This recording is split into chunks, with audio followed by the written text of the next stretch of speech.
میرے آقا صلی اللہ علیہ وآلہ وسلم کے دیوانوں، انسان کو اللہ جب کوئی نعمت دیتا ہے، انسان کو اللہ جب کوئی طاقت دیتا ہے، انسان کو اللہ تبارک و تعالی جب کسی نعمت سے نوازتا ہے، تو اللہ تبارک و تعالی نعمت دینے کے بعد وہ نعمت دینے والا خدا ایک کنڈیشن رکھتا ہے کہ نعمت پانے کے بعد اگر تم میری نافرمانی نہیں کرو گے، کنڈیشن یہ ہے، نعمت پانے کے بعد اگر تم میری نافرمانی نہیں کرو گے تو میں نعمت میں اضافہ کر دوں گا، نعمت کو بڑھا دوں گا۔ قرآن اس مضمون کو یوں بیان کرتا ہے لَإِن شَكَرْتُمْ لَأَزِيدَنَّكُمْ، کہ جب تم میری نعمتوں پہ شکر کرو گے، تو شکر کا مطلب صرف الحمدللہ کہنا نہیں ہے، بلکہ شکر کا مطلب یہ ہے کہ جب اللہ تمہیں نعمت دے تو اس نعمت کا تم مس یوز نہ کرو، یہ شکر ہے، تم اس کا غلط استعمال نہ کرو، یہ شکر ہے۔ اور اگر انسان نعمت پانے کے بعد جب اس نعمت کا مس یوز کرتا ہے، غلط استعمال کرتا ہے، اللہ کی نافرمانی کرتا ہے، تو پھر اللہ اس نعمت کو بہت دنوں تک تمہارے پاس رہنے نہیں دیتا، بلکہ اللہ اس نعمت کو چھین لیتا ہے۔ نعمتوں میں بہت سی نعمت ہے، میں ایک نعمت کا ذکر کروں، نعمتوں کے اندر بہت بڑی نعمت ہے مال۔ مال اللہ کی عطا ہے، مال اللہ رب العزت کی بہت بڑی عطا ہے۔ مال ہوتا ہے تو انسان صدقہ بھی دیتا ہے، مال ہوتا ہے انسان حج بھی کرتا ہے، مال ہوتا ہے انسان مسجدیں بھی بناتا ہے، مال ہوتا ہے انسان مدرسے بھی بناتا ہے۔ غرض کہ مال بری چیز نہیں ہے۔ کچھ لوگ مال کو برا سمجھتے ہیں، میں سمجھتا ہوں کہ غالباً ان کو مکمل طور پر اسلام کی تعلیمات پر ان کی نظر نہیں ہے، اس لیے وہ مال کو برا سمجھتے ہیں۔ اگر مال برا ہوتا تو عثمان غنی اسی مال سے 2 مرتبہ جنت کیوں خریدتے؟ آپ جانتے ہیں کہ مال، اللہ اکبر، اگر فرعون کے پاس گیا تو اس نے فرعون کو جہنم کا کندن بنا دیا، جہنم کا ایندھن بنا دیا، اللہ اکبر، جہنم کا ایندھن بنا دیا۔ کندن کیا بنتا؟ ایندھن بنا دیا۔ نمرود کے پاس گیا، اس کو جہنم کا ایندھن بنا دیا۔ بخت نصر کے پاس گیا، اس کو جہنم کا ایندھن بنا دیا۔ شداد کے پاس گیا، اس کو جہنم کا ایندھن بنا دیا۔ لیکن وہی مال جب سیدنا عثمان غنی کے پاس آتا ہے تو عثمان غنی 2 مرتبہ اسی مال سے جنت خریدتے نظر آتے ہیں۔ اور اللہ کے رسول نے کسی صحابی کو وہ نہیں فرمایا جو سیدنا عثمان غنی کو فرمایا۔ جب سرکار عثمان غنی نے 300 اونٹ مال سے بھر کر جنگ تبوک کے موقع پر چندے کے طور پر اسلام کو پیش کیا تو میرے آقا نے ارشاد فرمایا آج کے بعد عثمان کچھ بھی کرے اس کو کوئی عمل نقصان نہیں پہنچائے گا، عثمان کچھ بھی کرے اللہ اس کو جنت ہی عطا فرمائے گا۔ اندازہ فرمائے یہ مال کی برکت ہے۔ میرے بھائیوں، مال سے آپ نے جنت خریدی ہے۔ اسی طریقے سے آقا ارشاد فرماتے ہیں من بنا للہ مسجدا بنا اللہ لہ بیتا فی الجنہ، کہ جو اللہ کے لیے مسجد بناتا ہے اللہ اس کے لیے جنت میں محل بناتا ہے۔ بھائیوں بتاؤ، اگر انسان کے پاس مال نہ ہو تو کیا وہ مسجد بنا سکتا ہے؟ وہ مسجد کی تعمیر کر سکتا ہے؟ نہیں، ہرگز تعمیر نہیں کر سکتا۔ اسی طریقے سے حج کرنے جاؤ تو ہر قدم پہ نیکی ملتی ہے، حج کرنے والے کے تمام گناہ معاف ہو جاتے ہیں، حج کرنے والا گناہ سے ایسے پاک ہوتا ہے جیسے ابھی اپنی ماں کے پیٹ سے پیدا ہوا۔ بتاؤ کیا بغیر پیسے کے کوئی حج کر سکتا ہے؟ اللہ اکبر۔ اسی پر آپ قیاس کر لیں۔ اور ایک بات اور سن لیں، میرے آقا فرماتے ہیں صدقہ دیا کرو، اس لیے کہ صدقہ بلاؤں کو ٹال دیتا ہے، صدقہ بری موت سے بچا لیتا ہے، صدقہ انسان کو بری موت سے بچاتا ہے۔ جو چاہتا ہے کہ اللہ اس کو بری موت نہ دے اور بری موت سے اس کی حفاظت ہو تو آقا ارشاد فرماتے ہیں ایک ہاتھ سے صدقہ دو تو دوسرے ہاتھ کو خبر بھی مت ہونے دو۔ مال نہیں ہوگا تو کیا انسان صدقہ دے گا؟ تو یہ مال بہت بڑی اللہ کی نعمت ہے۔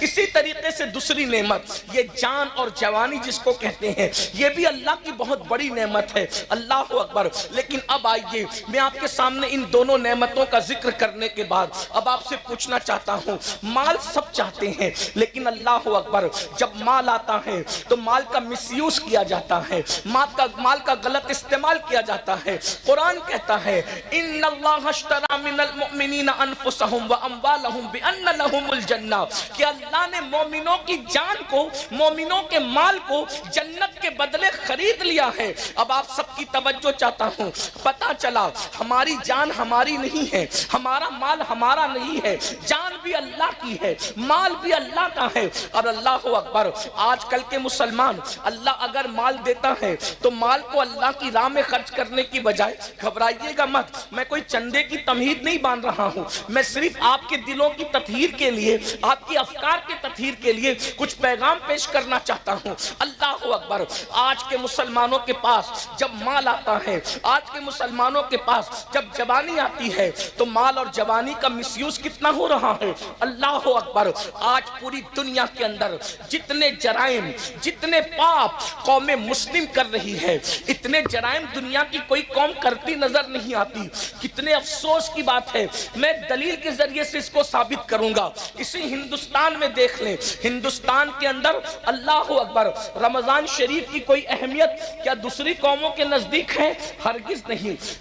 رمضان شریف کی اہمیت صرف مسلمانوں کے نزدیک ہے، دوسری قومیں رمضان شریف کا احترام نہیں کرتی، اس کی عزت نہیں کرتی۔ بہتوں کو تو پتا بھی نہیں کہ رمضان شریف کیا ہے، لیکن ایک بات پر ہمیشہ غور کرنا، توجہ کرنا، ایک بات پر ہمیشہ غور کرنا کہ اللہ اکبر، جتنی نئی فلمیں آتی ہے، کوئی بھی نئی فلم رمضان شریف کے اندر نہیں آتی ہے، یا تو رمضان شریف سے پہلے آتی ہے یا تو رمضان شریف کے بعد آتی ہے۔ آپ ہمیشہ غور کرنا، کوئی بھی نئی فلم آپ کو کبھی رمضان شریف میں، ہندوستان کی بات کر رہا ہوں جہاں مسلمان لوگوں کے کہنے کے مطابق صرف 25 کروڑ مسلمان ہیں، آپ مجھے بتائیں دنیا دوسری قومیں ہم سے 4 گنا زیادہ، یعنی دوسری قومیں 100 کروڑ ہے اور ہم ہندوستان میں لوگوں کے کہنے کے مطابق، حالانکہ اگر سچائی سے گنا جائے تو الحمدللہ ہم 30 کروڑ سے بھی زیادہ اس ملک کے اندر، اس ملک میں ہم 30 کروڑ سے بھی زیادہ، لیکن چلے جو لوگ کہتے ہیں وہی کہتا ہوں، 25 کروڑ مسلمان اس دنیا، اس ہندوستان میں رہتے ہیں، 100 کروڑ دوسرے سب مل کر کے رہتے ہیں۔ آپ سے پوچھتا ہوں، رمضان شریف میں نئی فلم کیوں نہیں آتی ہندوستان میں؟ رمضان شریف سے پہلے ہی کیوں آتی ہے؟ رمضان شریف کے بعد ہی کیوں آتی ہے؟ اس لیے کہ ان کی سروے رپورٹ یہ ہے کہ جو بھی فلم ہٹ ہوتی ہے، جو بھی فلم کامیاب ہوتی ہے، وہ صرف مسلمانوں کے دیکھنے سے کامیاب ہوتی ہے۔ یعنی جتنا زیادہ ہندوستان میں مسلمان فلم دیکھتا ہے، اتنا دنیا کا کوئی مذہب کا انسان نہیں دیکھتا۔ ہر مذہب کا آدمی زیادہ سے زیادہ سیٹرڈے یا سنڈے کو فلم دیکھنے جاتا ہے، لیکن یہ مسلمان ہے۔ اللہ اکبر، بتاؤ مسلمانوں، احساس کرو، جس قوم کے پاس قرآن نہیں وہ صرف چھٹی کے دن فلمیں دیکھتے ہیں، اور جس قوم کے پاس قرآن ہے، جس قوم کے پاس رحمان کا رشتہ ہے، جس قوم کے پاس آمنہ کے لال محمد الرسول اللہ جیسا نبی ہے، وہ قوم کس قدر فلموں میں ڈوب گئی، کس قدر وقت کا مس یوز کر رہی ہے، وقت کا غلط استعمال کر رہی ہے، جوانی کا غلط استعمال کر رہی ہے، دولت کا غلط استعمال کر رہی ہے، کہ فلمیں سب سے زیادہ کوئی دیکھ رہا ہے تو وہ قوم مسلم ہے، جوا سب سے زیادہ کوئی کھیل رہا ہے تو وہ قوم مسلم ہے، نشہ سب سے زیادہ اگر کسی کے محلے میں ہے تو وہ قوم مسلم ہے۔ عورتوں پر اللہ اکبر گندی نگاہ کے حوالے سے جتنا زیادہ بگاڑ ہمارے معاشرے میں ہے، شاید ہی کسی کے معاشرے میں ہو، مگر سن لو اور اچھی طرح سن لو، آج کل کے نوجوان لڑکے یا دولت مند لوگ یہ سوچتے ہیں مولوی صاحب آپ کو کیا پڑی ہے، آپ دولت ہماری ہے، مال ہمارا ہے، جوانی ہماری ہے، طاقت ہماری ہے، اگر ہم برے کام کرتے ہیں آپ کا کیا بگڑتا ہے، ہمارا کیا بگڑتا ہے؟ سن لو، اللہ و رسول نے ذمہ داری دی ہے قوم کے علماء کو، قوم کے دانشوروں کو، اللہ کے رسول کے سچے امتیوں کو، کہ بلکہ ہر مومن کو یہ ذمہ داری ہے، جب تم برائی کو دیکھو اسے روکو، زبان سے روکو، بلکہ پہلے تو ہاتھ سے روکو، طاقت سے روکو، زبان سے روکو، اور اگر زبان سے بھی نہیں روکتے تو کم سے کم دل میں برا جانو، اور جو دل میں برائی کو برا جانتا ہے یہ اس کے کمزور ایمان کی علامت ہے۔ اب مجھے بتاؤ، جب تم برائی کو برا جانو گے تو یہ کمزور ایمان کی علامت بات ہے. اور جو برائی کو برا بھی نہ جانے تو کیا اس کا ایمان چلا تو نہیں گیا؟ اس کے ایمان کا طوطا اڑ تو نہیں گیا؟ ایمان کا پرندہ اڑ تو نہیں گیا؟ اب مجھے بتاؤ میرے بھائیوں، آپ کہتے ہیں مال میرا ہے، تکلیف آپ کو کیا ہے؟ جان میری ہے، تکلیف آپ کو کیا ہے؟ تو سن لو، اچھی طرح سن لو، کنویں میں گرنے والے کو بچانے کی ذمہ داری دیکھنے والے پر ہے کہ نہیں ہے؟ سڑک حادثے میں اگر کوئی بس سے ٹکرانے جا رہا ہو تو بولو بچانا اخلاقی فریضہ ہے کہ نہیں ہے؟ ارے نادان، بس سے ٹکرائے گا تو اتنا نقصان نہیں ہوگا، اللہ اکبر، کنویں میں گرے گا اتنا نقصان نہیں ہوگا، اللہ رب العزت کی نافرمانی کرے گا تو اتنا بڑا نقصان ہوگا کہ اس نقصان سے تجھے کوئی نہیں بچا سکتا. آؤ آپ کو بتاؤں، دولت اور جوانی کا مس یوز کرنے والوں، غلط استعمال کرنے والوں، وہ اللہ ہے طاقت والا، قوت والا، جو دینا جانتا ہے تو چھیننا بھی جانتا ہے. دولت کے نشے میں خدا کی نافرمانی کرنے والوں، جوانی کے نشے میں اللہ کی نافرمانی کرنے والوں، میرا اللہ ارشاد فرماتا ہے ان بطش ربک لشدید، تیرے رب کی پکڑ بڑی سخت ہے، تیرے رب کی پکڑ بڑی سخت ہے. سن لو، یہ دنیا کے اندر جو بڑی بڑی خبیث بیماریاں آتی ہے وہ گناہوں کی وجہ سے آتی ہے. آج کتنے جوان دیکھتے ہی دیکھتے کیسی کیسی بیماریوں کا شکار ہو رہے ہیں، اس کی وجہ گناہ. جہاں گناہ ہے وہاں فنا ہے. جو دولت کے نشے میں شادیوں میں لوگ ناچتے ہیں، شادیوں میں لوگ شراب پیتے ہیں، شراب تقسیم ہوتی ہے. آج آپ کے یہاں نہیں ہوتی ہوگی لیکن میں ہندوستان بھر کی بات کر رہا ہوں. رت جگہوں میں شراب بانٹی جاتی ہے. دولہے کے باپ کو، دلہن کے باپ کو شرم نہیں آتی؟ جس شادی کی شروعات شراب سے کی جائے اس میں اللہ کی رحمتوں کا نزول کیسے ہوگا؟ لوگ کہتے ہیں کہ ہاتھوں سے مہندی نہیں چھوٹتی اور گھروں میں زگزگ شروع ہو جاتی ہے. جو شادی میں اللہ کے رسول کا دل دکھایا جائے، جس شادی میں مصطفیٰ جان رحمت کے دل پہ نشتر لگائے جائیں، بتاؤ کیا اس شادی کے اندر کبھی برکت ہو سکتی ہے؟ ذرا غور تو کیجئے، کبھی سوچئے تو صحیح. عورتوں کا حال یہ ہے، وہ رت جگہوں میں ناچتی ہیں. وہ شریف عورتیں جن کے پردے کا اللہ نے حکم دیا ہے، عورتیں شادیوں میں ناچتی، عورتیں شادیوں میں گانے گاتی ہیں، لوگ سنتے ہیں رت جگہ کی رسم، اس کی رسم، اس کی رسم. میری بہنوں سن لو اور اچھی طرح کان کھول کر سن لو.